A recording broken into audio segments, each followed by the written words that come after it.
Muy buenas noches, estamos en Debate Capital, nuevamente como cada martes 10:30 de la noche. Les agradecemos que nos sigan por las redes sociales de Radio y Televisión de Veracruz.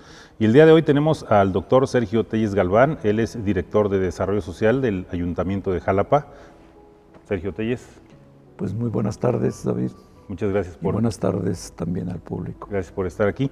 Y bueno, con el doctor Telles vamos a platicar sobre particularmente lo que hace la Dirección de Desarrollo Social del municipio de Jalapa.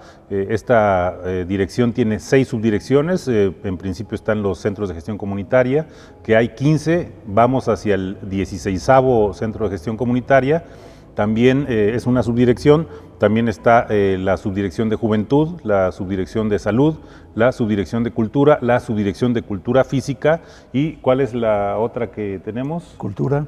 Bueno, cultura. La subdirección de cultura. Cultura, así es. Entonces son las 6 subdirecciones que encabeza esta dirección. Y bueno, Sergio, ¿de qué se trata el desarrollo social y por qué este conjunto de subdirecciones y de áreas que están trabajando dentro de la estructura? Claro. Bueno, lo primero que hay que decir es que todos los gobiernos locales, municipales, trabajan en favor de la población de su territorio.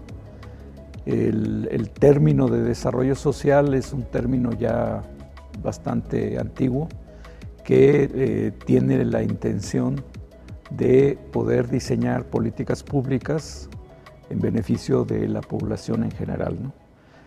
El contenido o el significado preciso de el desarrollo social va modificándose, no es un significado unívoco que ya esté determinado o fijo. Depende de las épocas de la historia, depende de los movimientos sociales, depende del tipo de modelo administrativo que se implementa y por supuesto depende también de la ideología de la administración en turno. Entonces es un término que en sí mismo no tiene un significado y cada administración, dependiendo de su ideología y de el tipo de necesidad que se detecta, va modificando esa noción. En general se puede decir que el desarrollo social tiene que ver con todo aquello que la administración municipal puede hacer para favorecer el combate a la pobreza, digamos, que las personas que viven en el territorio del municipio tengan mejores servicios públicos de infraestructura, pero también tengan condiciones de acceso a otros servicios públicos que tienen que ver justamente con otras áreas de la administración, como es la educación, la salud, la cultura, por ejemplo. Bien, bien. ¿Y cuál es la ideología? Porque en este caso tendríamos el sello de una ideología ¿de qué tipo? Sí, digamos, aquí hay una intención muy clara, muy manifiesta de parte de la administración del Ayuntamiento de Jalapa 2018-2021 por su compromiso con la Cuarta Transformación. Se implementó desde el arranque de la misma administración una reestructuración de direcciones que estaban separadas. En ello, digamos que participan dos perspectivas, la estrictamente política, pero también la del desarrollo del conocimiento y de la administración pública, cuando está dejándose atrás una perspectiva muy tradicional que predominó durante mucho tiempo, que sectorizaba o parcializaba la atención de las necesidades de la población, digamos por cachitos, ¿no? Una realidad fragmentada que es muy difícil aprenderla, trabajar con ella y diseñar las políticas adecuadas, porque no hay una buena comunicación entre las distintas áreas en general que atienden este tipo de fragmentación. La administración actual lo que hizo fue reestructurar justamente aquellas direcciones que tenían, digamos, un trabajo directamente para la población, como el tema de salud, el tema de educación, el tema de la cultura física, el de la juventud, por supuesto, y tratar entre todas ellas de conjuntar todas las atribuciones que tiene el municipio para tener, digamos, una atención integral. La atención integral lo que hace es acercarse de alguna manera a la forma en que la realidad se manifiesta. Digamos, la problemática o las problemáticas de las distintas comunidades humanas en el territorio de Jalapa son diferentes y la manera en que estas se nos presentan, se nos manifiestan a la administración son distintas. No es lo mismo trabajar en un sector en el centro de Jalapa, en donde hay necesidades ya satisfechas, que en una zona recientemente poblada, que todavía carece de servicios públicos, que no tiene la infraestructura y que tiene, digamos, dificultades aún para poder tener el acceso adecuado a los mismos servicios públicos. Entonces, esa intencionalidad, digamos, ha sido puesta en marcha en esta administración y después de 3 años te puedo afirmar categóricamente que ha sido un trabajo exitoso, porque es más fácil, digamos, trabajar con estas comunidades tratando de brindar de una forma integral los servicios. Particularmente había anteriormente una estructura con delegaciones que eran, si no me equivoco, 3, 4 delegaciones en todo el territorio municipal, y ahorita hay 15, iniciamos con 13 centros de gestión comunitaria, hay 15, quizá o probablemente viene un 16avo. ¿Cuál es el papel de las instalaciones de estos centros de gestión comunitaria y por qué se establecen estos centros de gestión comunitaria? Sí, repetiría yo la idea de que las decisiones administrativas van de la mano de un modelo de administración. Cuando se abren las delegaciones, se piensa únicamente en una descentralización o desconcentración de servicios prácticamente administrativos. El pago de predial, pagar, digamos, las cuotas que paga comercio, etcétera. O sea, servicios estrictamente administrativos. No se ha trabajado, por ejemplo, desde esa perspectiva, ni siquiera otros servicios como el registro civil o como el tipo de contenidos que había de otros programas, ¿no? De otras direcciones. La modificación que se hizo de pasar de delegaciones a centros de gestión comunitaria es justamente, como dice el nombre, buscar que estos diferentes centros pudieran gestionar actividades de la comunidad, de la propia comunidad, para la comunicación con la administración y la propia administración distribuir de una manera más efectiva los servicios que está brindando a la población. De esta manera, prácticamente el 75-80% de la actividad, al menos de esta dirección, con sus 6 subdirecciones, está desconcentrada. Se realiza en las principales zonas de la ciudad desde el punto de vista de la vulnerabilidad, el hecho de que estén presentes muchas de las problemáticas más fuertes que tiene actualmente la sociedad jalapeña, sobre todo la que tiene menos posibilidades económicas o que recientemente se establecieron en alguna colonia, ¿no? Digamos, son comunidades muy jóvenes por su establecimiento reciente, vienen de fuera, vienen de otros lugares del estado y apenas están construyendo comunidad. Entonces, estos centros tampoco son iguales. Las delegaciones, desde el punto de vista de atender lo administrativo, diseñadas para atender lo administrativo, son homogéneas. En este modelo, los centros de gestión comunitaria no lo son. Cada uno de ellos responde al perfil que tiene las colonias a las que está atendiendo. Entonces, un centro de gestión comunitaria en Fobiste, por ejemplo, tiene una problemática totalmente distinta o un perfil distinto al que tiene en Arroyo Blanco o en las congregaciones la 6 de enero, Chiltoyac, El Castillo, ¿no? Por ejemplo. Entonces, ¿qué es lo que se busca? Que los distintos componentes de la misma realidad que se atiende con la dirección puedan ser atendidos, identificados y atendidos de forma mucho más directa, ¿sí? Porque no son problemas generales, ¿no? Sino son problemas específicos de personas con nombre y apellido en una determinada región de la ciudad. eso te da un diagnóstico y una capacidad de identificación mucho más precisa. Sí, es más fina la lectura. O sea, regresamos a el debate de la diversidad cultural, porque bueno, para el público Sergio Telles es uno de los fundadores, el fundador, digamos, principal de la Universidad de Veracruz Intercultural, donde se debate esto, la diversidad cultural y las configuraciones identitarias, digamos, ¿no? Jalapa lo tiene tal cual. Por supuesto, digamos, siglo XIX, siglo XX, estuvimos como sociedad empeñados en crear la igualdad, en prácticamente soñar la igualdad, creer que éramos iguales, ¿no? Y que como tal podíamos responder de la misma manera a las distintas presiones que tiene un país, ¿no? En este caso, pues obviamente no existe una igualdad más que en el documento, ¿no? En la Constitución. Tenemos los mismos derechos, pero partimos de realidades diferentes.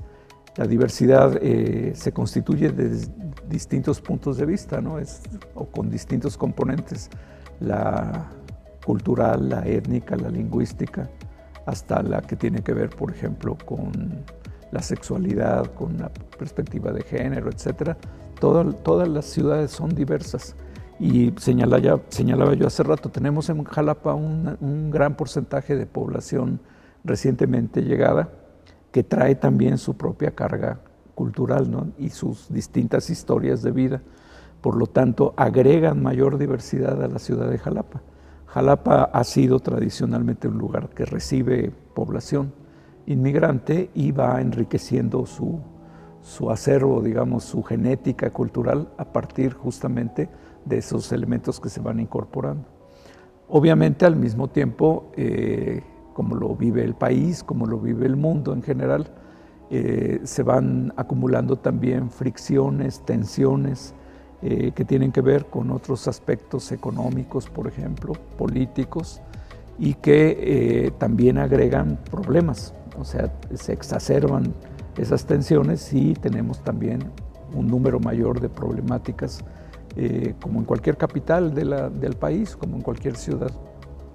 Sobre otra subdirección que está dentro de esta Dirección de Desarrollo Social está la cultura. Tengo entendido que se ha invertido incluso de manera histórica en cultura en el territorio municipal de Jalapa y también se ha hecho un trabajo, si nos puedes platicar sobre eso, de que a través de los centros de gestión comunitaria y de espacios, digamos, en general, que no son solamente el centro de la ciudad, los recintos tradicionales, los espacios que exprofeso están hechos para eso, sino se sale ya la actividad y las políticas públicas respecto a la cultura, quizá también a través de los centros de gestión comunitaria. ¿Eso cómo viene funcionando? Bueno, partiendo justamente de esta red de centros de gestión comunitaria y teniendo clara esa distinta composición de las distintas zonas de la ciudad, del municipio, lo que vemos nosotros es que la cultura, como tradicionalmente se ha manejado, no es compatible. Que incluye las artes también, ¿no? Son las artes, digamos, y hasta antes de esta administración siempre se privilegia, por ejemplo, la expresión artística de grupos consolidados, de artistas, de grupos ya sea de música, de danza, de teatro, pero que realizan esa tarea, digamos, son profesionales del arte. Pero la cultura es mucho más rica que la noción del arte. El trabajo que se ha hecho durante esta administración, en primer lugar, ha llegado más cerca de donde vive la gente. La población que tiene mayores dificultades para moverse hacia el centro de la ciudad ha recibido también oferta cultural de artistas, de profesionistas del arte, ¿no? Y directamente en espacios públicos que están en esas colonias. Pero al mismo tiempo también el trabajo de la cultura de la Subdirección de Cultura, realiza una actividad con un componente que favorece justamente el desarrollo de las comunidades, recuperando la expresión artística de los mismos habitantes de las colonias. Niños, niñas, jóvenes, señoras, que a través de distintos talleres han aprendido o han podido cultivar, por ejemplo, la escritura de cuentos, el dibujo, la pintura, el trabajo a veces con cerámica, a veces con papel maché, distintas expresiones, de tal manera que esto se ha multiplicado. Ofrecemos talleres en distintos lados, no solamente, por ejemplo, en el centro recreativo, ¿no?, en el centro de la ciudad, sino en todos los centros se ha tenido oportunidad de brindar esto. Este componente se llama animación sociocultural, es decir, las personas en general tienen necesidades vitales, entre ellas justamente la de sobrevivir, la de comer, la de allegarse recursos económicos para comer, pero también cultiva el espíritu y independientemente de sus condiciones económicas, tiene también cosas que crear y tiene una voluntad de expresión que si no se le, se le acercan los recursos o las posibilidades de hacerlo, probablemente se realicen o probablemente no, o probablemente tengan un destino distinto, ¿no?, que no es muy amigable a veces con lo que la ciudad requiere para una vida pacífica. Entonces, en ese sentido, también ha sido un trabajo extraordinario, debo de reconocer, por parte de nuestros colegas que han acercado esa posibilidad no para solamente ofrecer arte, sino para que esté la posibilidad creativa de parte de la población. Ahora, en este caso, bueno, estamos hablando en principio de que hay ideologías. A veces el tema de las artes o la cultura, digamos, es una comunidad a la cual ciertos gobiernos, sobre todo en esta idea, si queremos ponerle apodos, tecnocrática, a veces hay un desprecio por la cultura, por las expresiones artísticas. En este caso, ¿qué valor se le da también? Lo estás explicando, pero ¿qué valor se le da en términos ideológicos? O sea, ¿por qué sí invertir más en cultura? Bueno, antes que nada por el ejercicio de la libertad, el ejercicio de la expresión de tus ideas, de que las personas sepan que pueden decir, pueden pintar, pueden escribir, pueden hacer un monólogo teatral o una obra de teatro y contar sus historias. Esto es muy importante porque siempre se ha pensado que son solamente receptores. Igual que sucede, por ejemplo, en la noción anterior de desarrollo social, medida exclusivamente por metros lineales de banqueta, de tubería de agua. El desarrollismo, digamos. Exactamente. Y que la subjetividad de las personas no era relevante. Ahora lo que se está tratando de hacer es justamente hablar de desarrollo social si nosotros hablamos de la subjetividad de las personas, de en qué creen o qué quieren creer a partir de la posibilidad de expresión. Siempre han sido una población silente, a la que no se le pregunta qué quiere, ¿no?, sino simplemente se le ofrecen cosas. Eso tiene sus consecuencias. A esta administración le ha costado trabajo muchas veces lograr dialogar con la población y rebasar la idea de que solamente teniendo calles pavimentadas, teniendo banquetas, teniendo alumbrado público, teniendo agua potable, drenaje, se les consideraría personas, digamos, íntegras, ¿no?, favorecidas. Y cuando, además de lo que se está haciendo, que es muy importante en el desarrollo de la infraestructura en las áreas más desfavorecidas en Jalapa, se está haciendo este trabajo. Entonces se rompe, digamos, esta idea de que solamente la vía para poder transitar a una condición de vida mejor es exclusivamente a partir de la infraestructura, de cuestiones materiales. No, hay muchísimos más componentes que tienen que ver con la subjetividad, con la noción de comunidad, con la apropiación de las decisiones y sobre todo con lo que se llama empoderamiento, o sea, que las personas sepan que son también garantes de sus derechos, que ellos pueden pedir cosas porque tienen derecho a esas cosas. Toda la planeación que se hace, por ejemplo, en el ayuntamiento y particularmente en desarrollo social, parte de una idea central que es: lo hacemos Porque son sujetos de derecho, ¿sí? Todas las personas que viven en el municipio tienen derecho a la salud, a la educación, a la cultura física, tienen derecho al deporte, tienen derecho a los programas, digamos, que les permitan ese desarrollo. Entonces, como tal, como sujetos de derecho, ellos expresan sus necesidades, ellos saben, también se hacen conscientes de que no se trata solamente de recibir, sino se trabaja a favor de esa construcción de comunidad y que esa comunidad también sepa construir sus propias necesidades, expresarlas, los canales de comunicación con las autoridades y, digamos, trabajar conjuntamente, no disociados, sino como un colectivo. Y en esa lógica de colectivo también hay un trabajo que se hace desde la Subdirección de Juventud y que pues también, por lo que observamos, tiene un reto de comunidad, de construir comunidad. Hay un sector de jóvenes que tienen, digamos, una atención muy particular, pero que al mismo tiempo se relacionan con pues la cultura, con la salud, con la educación, etcétera. ¿Cómo viene trabajando y cómo se articula, digamos, con todo el trabajo que está haciendo la dirección? En primer lugar, tienen también perfiles diferenciados. En este caso, por ejemplo, las direcciones con un contenido más tradicional como salud, educación, la misma subdirección de cultura, trabajan, digamos, con, de alguna manera, segmentos de la realidad que también se asocian a las disciplinas de conocimiento tradicionales, ¿no? En el caso de juventud es más bien un recorte de un segmento etario en donde, digamos, a partir de la edad de lo que se considera joven, se atienden, digamos, necesidades específicas y también se trabaja con la construcción de comunidad para que ellos mismos busquen alternativas, digamos, de vida, ¿no?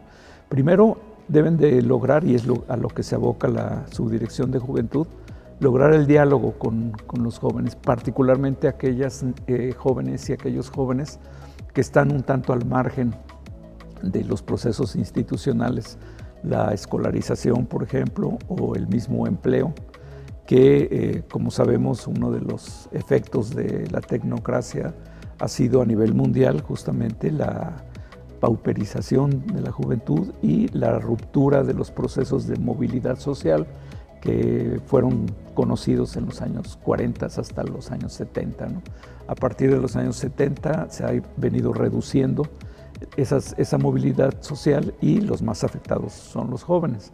Entonces, en este caso lo que se trabaja es esto, es una construcción de fórmulas de comunicación que permitan el diálogo y que ellos mismos expresen sus necesidades, sus deseos, pero también sus propias propuestas. Es decir, que ellos encaminan de alguna manera soluciones, ellos hacen, después de que encuentran la forma de dialogar, ellos mismos hacen los diagnósticos de sus colonias y ellos mismos están proponiendo alternativas de solución, que por el hecho de estar precisamente pegadas a la piel de cada uno de los jóvenes, sabemos que son mucho más reales y más confiables que decisiones desde la administración. Muchas veces las decisiones de políticas públicas se toman desde el escritorio y en este caso el trabajo parte justamente desde las propias comunidades. Que bueno, ahí es necesario siempre que haya un equilibrio entre trabajo de gabinete, porque a veces hay mucho prejuicio también de quién está en campo y quién hace trabajo de diseño de políticas, o sea, tendría que haber un equilibrio en este sentido, ¿no? Por supuesto, es digamos una fórmula en donde también se requiere tener muy bien puestos los oídos, ¿no? Saber escuchar a las personas, a las señoras, a los niños, las niñas. Todos tienen claro qué es lo que viven y todos también tienen claro qué es lo que desean construir para una ciudad. Y la administración tiene que ser receptiva y encontrar también mecanismos dentro de los límites que tiene cualquier administración.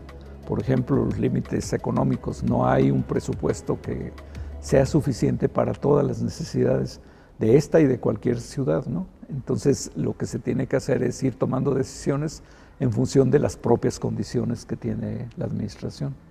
Hay una crítica muy fuerte que hace actualmente y que reitera, como muchas cosas que reiteran esta lógica de pedagogía política, el presidente de la República diciendo que a los jóvenes se les hizo a un lado, se les ignoró, se les dejó, digamos, incluso vulnerables ante muchas cosas, incluido el crimen organizado, y se les decía ninis, ¿no? Ni estudian ni trabajan, pero no había como este enfoque de lo que estás planteando. Estaban en algún sentido, digamos, en algún limbo en el que, pues mientras son profesionales, pues que estén ahí educándose formalmente, los que puedan y los que no, pues que digamos que se rasquen con sus uñas. ¿Tú ves también esta perspectiva? Sí, es, digamos, la realidad lo que hace es dejarles intactas sus posibilidades creativas, ¿sí? El hecho de que no estén considerados ahora, por ejemplo, en los empleos, en la educación formal, en las políticas, en la atención de las políticas públicas de los gobiernos, no significa que se eliminen o que estén impávidos ahí, tranquilos, esperando a ver qué pasa, ¿no? Sino que ellos tienen también una realidad, o sea, cotidianamente ellos vienen expresando lo que son y lo que les preocupa a partir de distintos procesos y distintos lenguajes. Algunos pueden estar, digamos, bajo la campana de riesgo que tiene el crimen organizado, pero también hay algunas otras expresiones que no son de ese tipo, ¿no? Ellos a veces se refugian en movimientos religiosos, en grupos religiosos de distinta índole, a veces participan también de agrupaciones políticas y están haciendo cosas y están proponiendo cosas. Lo que no han tenido es el foro para poder decir abierta y públicamente qué es lo que son y qué es lo que hacen, ¿no? Pero, y que tenga incidencia en políticas públicas. Sí, y digamos, no son sujetos ausentes, digamos, para decirlo de alguna manera. Están presentes de manera cotidiana y están aportando también a la sociedad. Primero a sus familias, ¿no? Aquellos que hacen cualquier tipo de trabajo para poder acercar recursos a sus economías familiares, pero además de eso también construyen comunidad de otra manera, ¿no? Entonces, lo que hemos podido hacer es justamente encontrar esas brechas para posibilitar el diálogo e incorporarlos, digamos, a unas vías de comunicación que permite que primero no se sientan relegados, separados, ¿no? Y en segundo lugar, que encuentren también fórmulas de comunicación entre distintas áreas del municipio.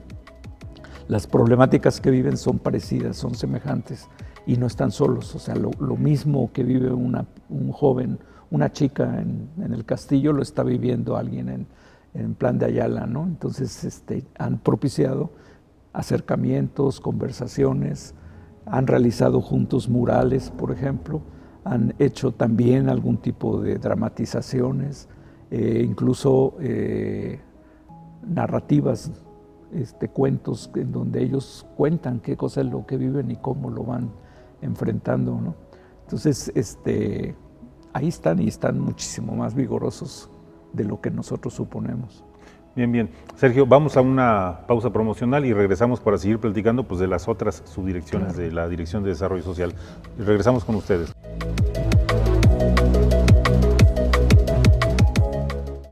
Ya no hay ciudad que soporte más coches. Sin ciclovías, los centros urbanos colapsarán.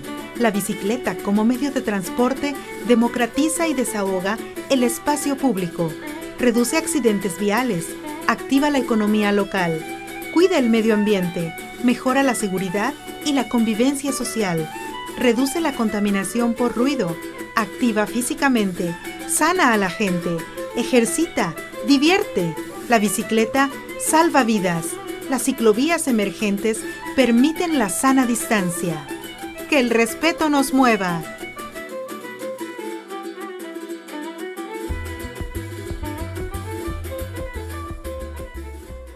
Agua para todos siempre.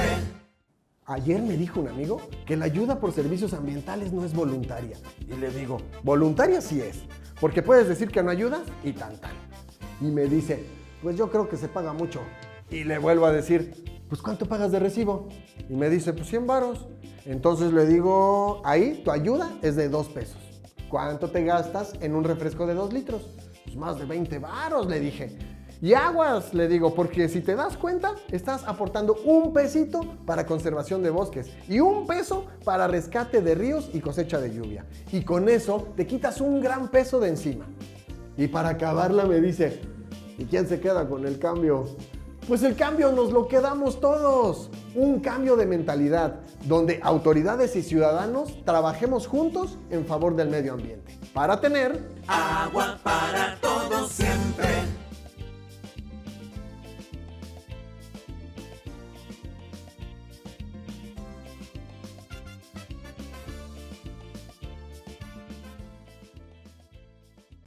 Ante la crisis sanitaria causada por el COVID-19 y la necesidad de nuestras sociedades para afrontar los retos de movilidad y bienestar, así como reactivar la economía en forma saludable, segura, sustentable y solidaria, surgen las ciclovías emergentes en distintas ciudades del país. Este es el caso de la Ruta Fobis, con 1.1 kilómetros de ciclovía en el Boulevard Diamante, que será un agente de cambio y ensayo de una vida colectiva de respeto, convivencia barrial y visibilidad del entorno natural. Que el respeto nos mueva.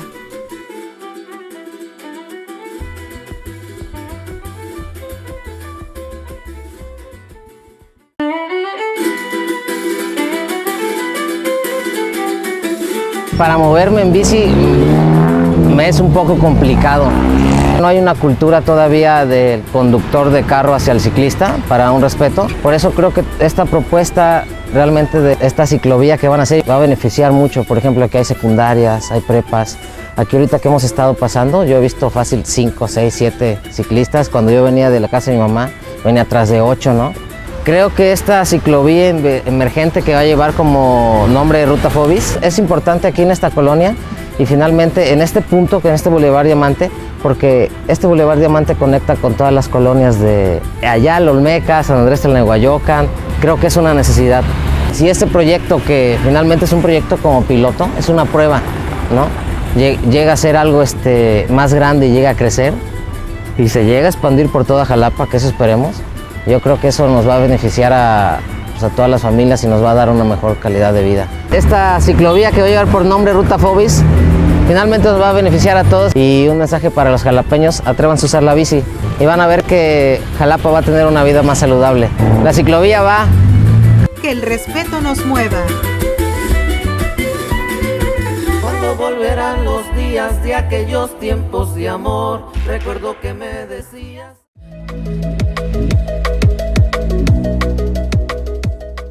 Bien, pues estamos de vuelta en Debate Capital. El día de hoy estamos platicando con Sergio Telles Galván. Él es director de Desarrollo Social del Ayuntamiento de Jalapa y estamos platicando de lo que hace la Dirección de Desarrollo Social, que tiene 6 subdirecciones. Estuvimos platicando sobre los centros de gestión comunitaria, sobre el tema de cultura o las artes que están dentro de la subdirección de cultura y el tema de juventud. Y también podríamos abordar pues el tema de la cultura física, es decir, el deporte. ¿Cómo está trabajando esta subdirección y qué peso le da el desarrollo social al deporte o a la cultura física, como se denomina? Sí, primero aclarando que son 2 nociones cercanas, pero también distintas. El deporte, la práctica del deporte, es una manifestación de la cultura física, pero la cultura física abarca muchas más cosas, ¿no? El hecho de tener acceso a la cultura física implica que la población reconozca que tiene un cuerpo y que el cuerpo necesita también cierto tipo de actividad para poder estar en condiciones óptimas, digamos, para la salud, pero también, digamos, para tener una buena práctica profesional o laboral. Cualquier persona a lo que se dedique necesita estar con su cuerpo en buenas condiciones.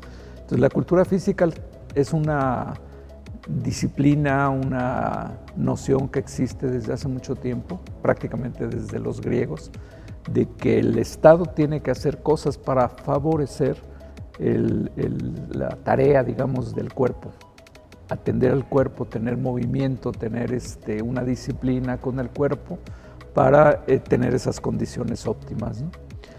De ahí ha derivado después el deporte. El deporte ya es una práctica muy particular, muy específica, en donde las personas pueden desarrollar de una manera muchísimo más profesional cierto tipo de actividad. O sea, no es solamente el ejercicio como tal para estar un poco como la moda, lo que venden tanto los medios en el sentido aspiracional de cómo tiene que ser la complexión, ¿no? Y la apariencia, sino va más allá de eso, además de, bueno, esta parte del deporte, ¿no? Sí. La cultura física implica que independientemente de los aspectos estéticos,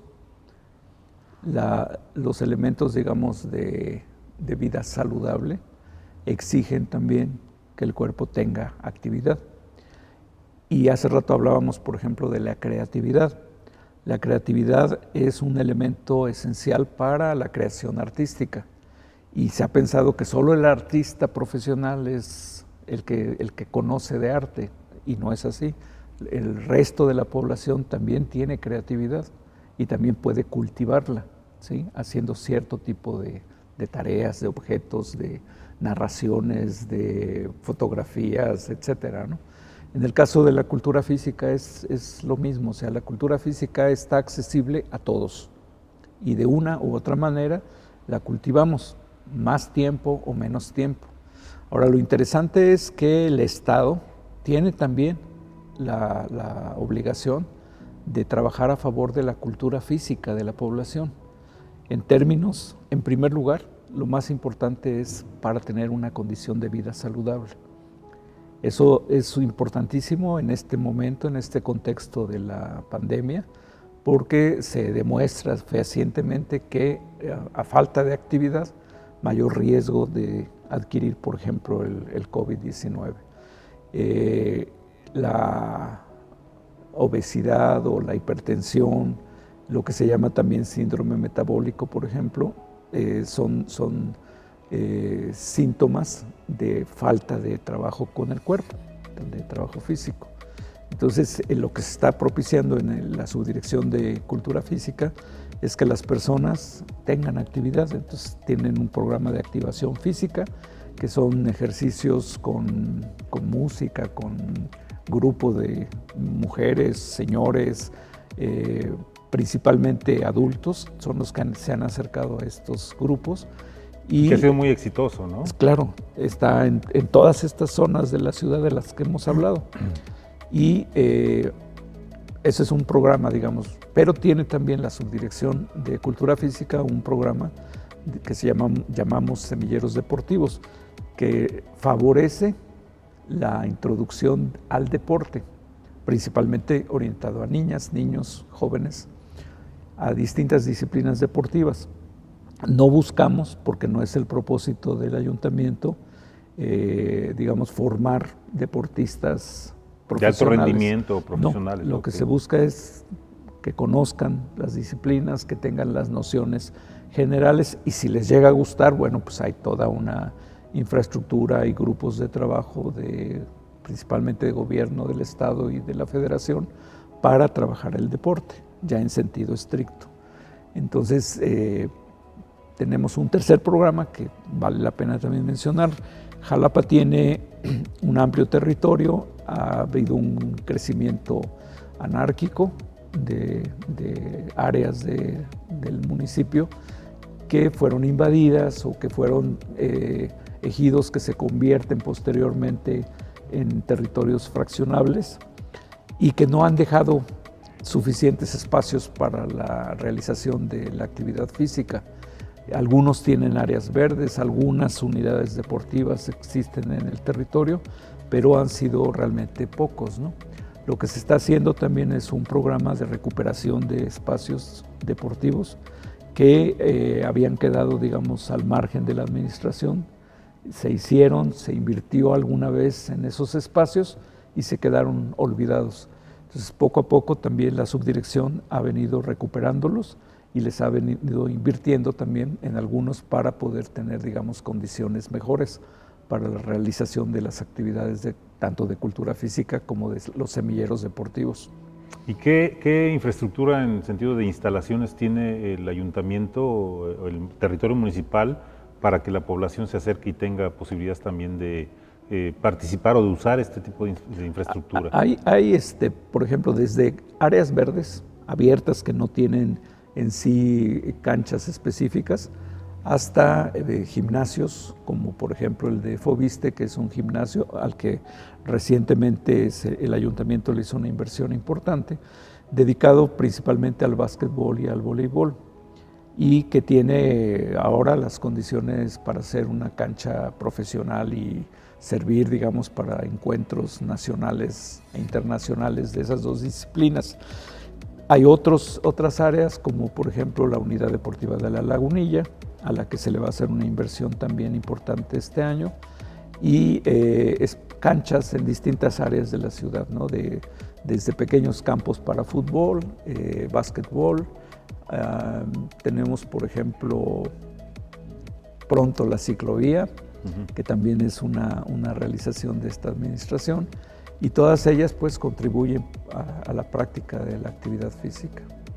Ahora, sobre la educación, que además, bueno, pues el ayuntamiento no tiene formalmente, de manera directa por lo menos, una intervención en los procesos educativos formales dentro del aula, pero hay una serie de actividades que hemos visto que se realizan desde fuera, desde infraestructura, desde cómo está trabajando, digamos, cómo se integra la dirección y esta subdirección en esa tarea que finalmente es una responsabilidad también de un gobierno local. Sí, la atribución principal de la Subdirección de Educación es la de contribuir o coadyuvar a que las escuelas tengan, digamos, las condiciones para hacer un trabajo óptimo de enseñanza-aprendizaje con sus alumnas, sus alumnos.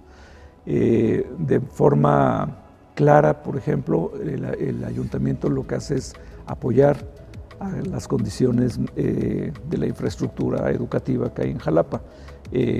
No al 100%, nosotros no tenemos ni el presupuesto ni la facultad de construir escuelas, digamos, como de forma completa, ¿no? Pero sí se ayuda, por ejemplo, a mejorar algunas deficiencias o algunos, por ejemplo, bardas que están fracturadas, la construcción de domos para que no se asolen los niños en sus clases justamente de educación física o en los actos cívicos que realizan. A veces el cambio de cubiertas o salones para complementar la atención de los distintos grupos de las escuelas. Es un apoyo adicional al que tiene, digamos, la facultad de hacerlo, como es la Secretaría de Educación de Veracruz. Nosotros aportamos, digamos, como ayuda secundaria, pero importante, porque la orografía de Jalapa nos da a veces esos riesgos de erosiones, de deslaves, y muchas veces las bardas se fracturan o no hay bardas todavía para las escuelas. Entonces ahí es donde se ha apoyado de manera muy importante, pero también se apoya con algún equipo de trabajo a las escuelas que lo han solicitado. Se les da también materiales deportivos, se les ayuda con los tableros para las canchas de básquetbol, o eventualmente también se está haciendo a través del Consejo Municipal para la Educación, que está constituido, un trabajo de poner en comunicación, de posibilitar la comunicación de profesores, profesoras que están en distintas zonas del municipio y que lo mismo están enfrentando problemas difíciles y aparentemente viven solos esta problemática y no es así. Entonces el Consejo está preocupado ahora por hacer una red que permita que las docentes, los docentes, padres de familia, madres de familia, estén en la posibilidad de comunicarse, ¿no? De dialogar también y buscar entre todos soluciones a los problemas que viven. ¿Tú habías, digamos, visto que se atendiera de la manera que se está atendiendo, porque hay que cacarearlo, o sea, aulas, domos, una serie de cosas, incluso hasta otros aspectos como desde otras áreas se ha trabajado con modelos de captación de agua de lluvia en sus instalaciones, sí. Este tipo de cosas. ¿Tú habías visto que se invirtiera o que se atendiera de manera franca en algún momento esto? No. O sea, no, definitivamente La manera en que se está trabajando es un trabajo inédito. Probablemente no sea tan visible porque no está en las zonas comerciales o en la zona céntrica de la ciudad, sino que se realiza principalmente en las colonias que tienen menos tiempo, ¿no? Pero por lo mismo tienen menos inversión. Ahí es donde se realiza la actividad y lo importante sobre todo es que se ha tenido, digamos, esta capacidad de articular, de vertebrar las acciones, manteniendo una comunicación entre las distintas subdirecciones, en primer lugar. Pero ahora que mencionabas, por ejemplo, el tema de los techos que captan agua, trabajamos de manera coordinada con otras áreas del ayuntamiento como medio ambiente, como participación ciudadana. O sea, hay un trabajo de mucha compañerismo, pero también de atención conjunta de los problemas que tiene la ciudad. Y digamos, por último, como subdirección, está una que ahorita pues, tiene un papel relevante en medio de una crisis sanitaria, la pandemia, y es la subdirección de salud, que tiene, digamos, un papel no solamente como subdirección que tiene específicamente ciertas tareas, sino que además de que se tiene que articular con el resto de las subdirecciones de la dirección, pues tiene también un papel en el territorio, pues con otras instancias también. ¿Cómo se desarrolla el trabajo de la subdirección? Bueno, la subdirección de salud no tiene atribuciones, por ejemplo, para realizar consultas.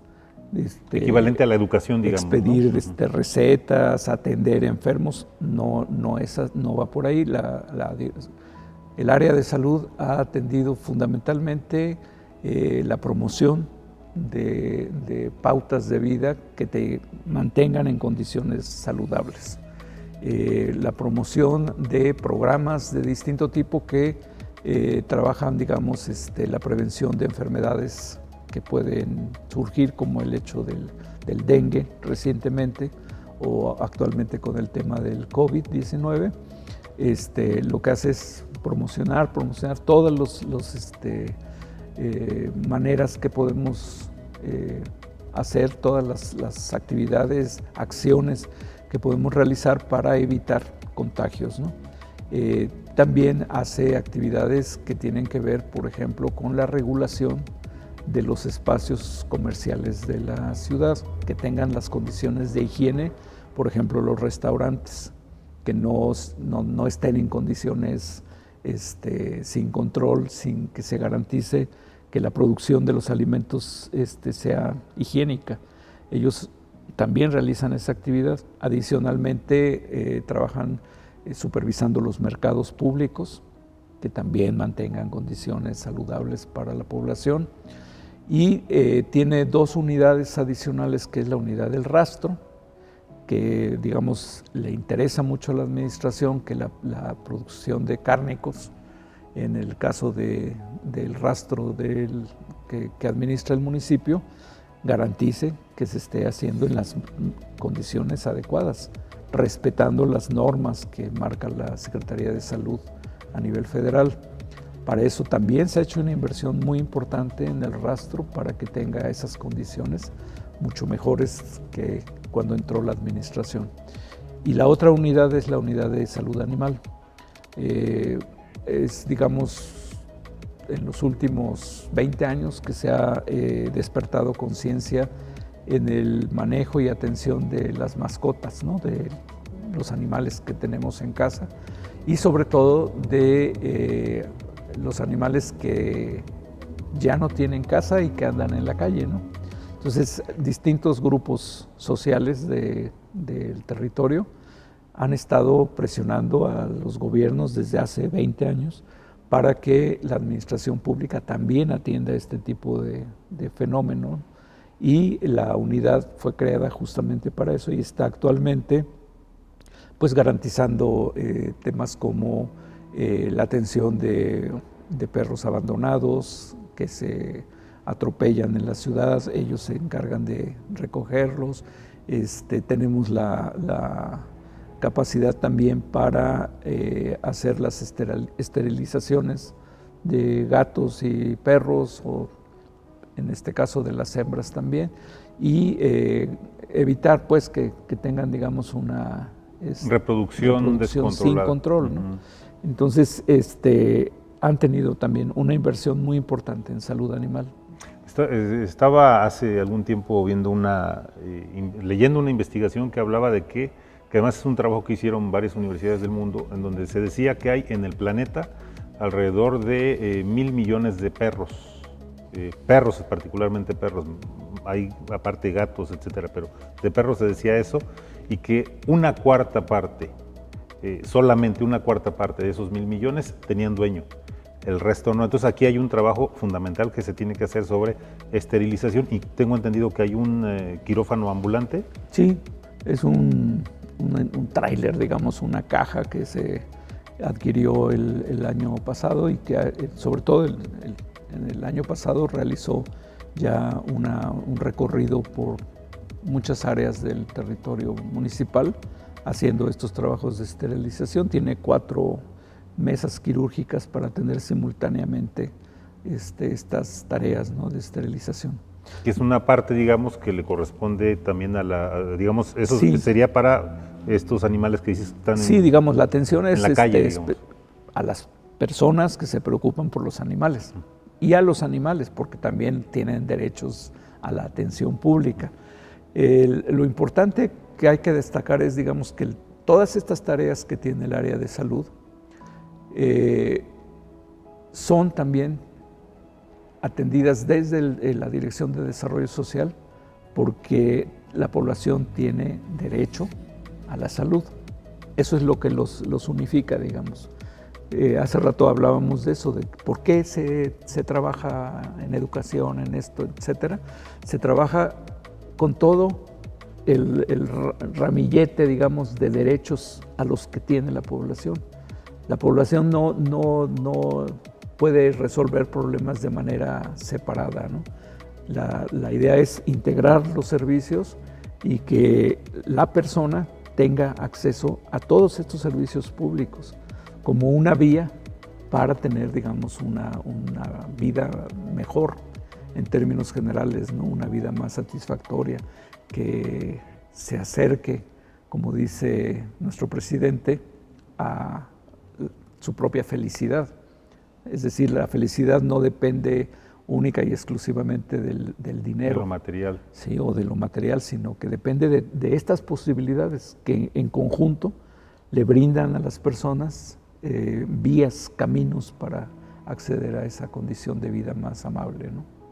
¿Cuál es tu valoración, para ir cerrando, cuál es tu valoración, no solamente de esto, bueno, que se articula dentro de la Dirección de Desarrollo Social, sino también la Dirección de Desarrollo Social se articula con el resto de áreas municipales y con otros sectores? Hay un trabajo digamos, multisectorial en algunos aspectos de lo que usted, bueno, creo que en todos los aspectos de lo que atiende la dirección. ¿Cuál es tu valoración de este trabajo en su conjunto ideológico, con un perfil ideológico de cómo se está planteando el desarrollo social adicional, digamos, o más bien dicho, junto con lo que hace la dirección, el resto de instancias y la vinculación que hay del municipio o del ayuntamiento con otras instancias?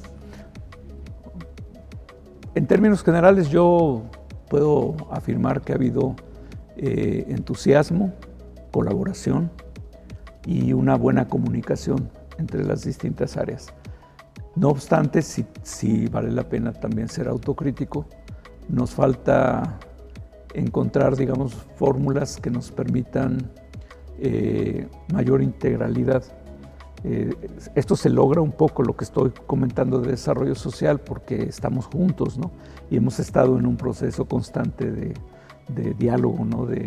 No solamente de planeación en términos generales, sino de una vigilancia, una supervisión y sobre todo como se postula actualmente en términos de la administración pública, teniendo mucha atención de que lo importante son los resultados que ofrecemos, ¿no? No es nada más el planear y gastar un presupuesto por, no sé, metros de tela, tantos libros, por cantidades, sino porque la gente realmente... Más que cuantitativo, tiene que ser también tiene que ser cualitativo. Pero tiene que ver entonces nuevamente con las subjetividades, y las subjetividades lo que hacen es involucrar las historias personales, y la administración tiene que hacerlo. La administración también tiene que encontrar mecanismos para que las subjetividades de quienes estamos ahí sean comunicables, digamos, que sepamos lo que piensa un director o una directora de otra área, ¿no? De desarrollo urbano, de obras públicas, que haya un diálogo con turismo, que haya un diálogo con el desarrollo económico, etcétera. Mayor integralidad. Y eso es un proceso. Tampoco podemos pasar de la noche a la mañana de paradigmas segmentados a paradigmas de este tipo, ¿no? Hay que construirlos, hay que trabajar justamente para lograr que la administración pública sea lo más apegada a esta visión integral. Y por último, ¿qué tenemos para este último año cierre de la administración desde la Dirección de Desarrollo Social y con el conjunto también del resto de la administración? Bueno, primero tenemos que seguir lidiando con los efectos de la pandemia, ¿sí? Esto implica reconocernos, no solamente como administración pública, sino también como individuos.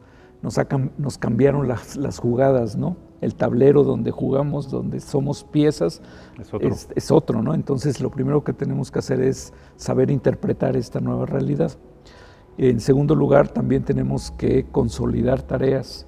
La administración, cuando inició, fue muy ambiciosa.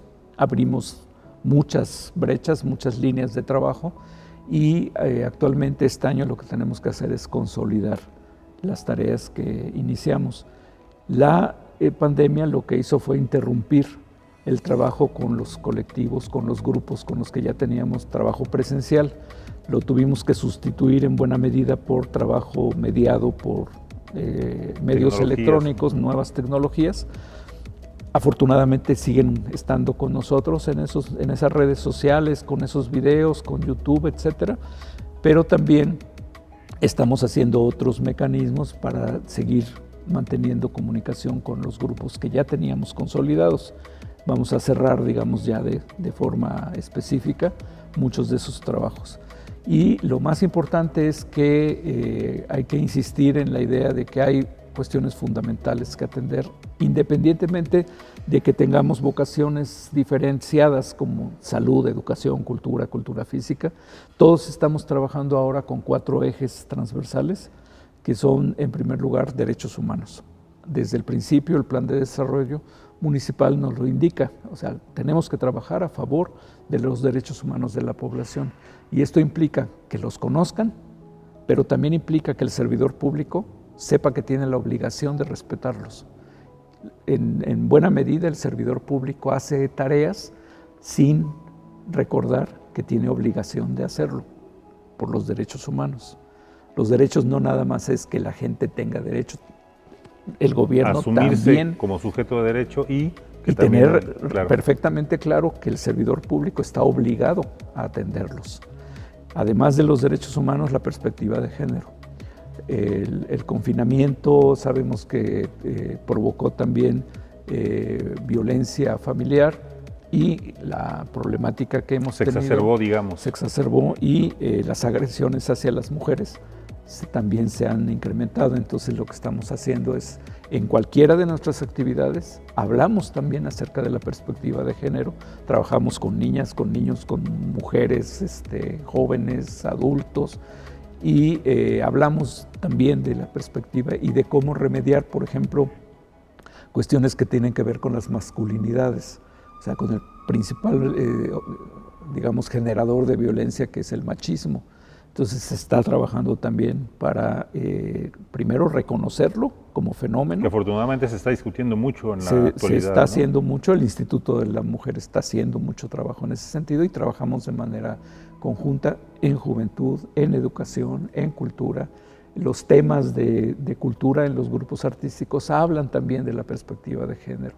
Entonces ese trabajo también está como un eje transversal.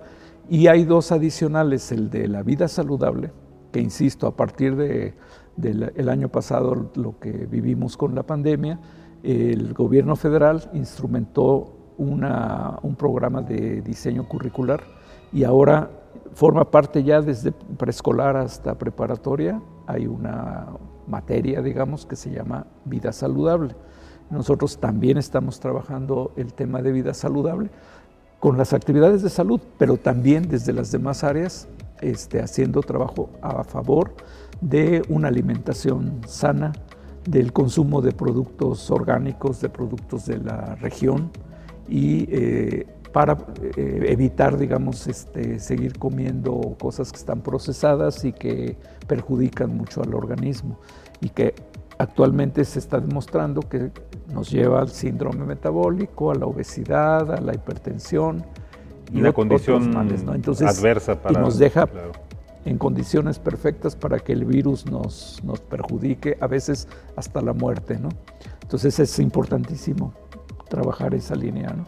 Y por último, trabajamos lo que denominamos cohesión social, que es trabajar a favor de la construcción de una cultura para la paz, mejorar el tejido social, trabajar el tejido social, reconstruirlo, digamos, resultados o efectos que ha tenido la violencia en el territorio que ha aislado a las personas o que ha propiciado que haya poca comunicación entre los vecinos. Poca dinámica de interacción social. Y recuperarla, digamos, no hay, digamos, posibilidades de una vida mejor sin comunidad.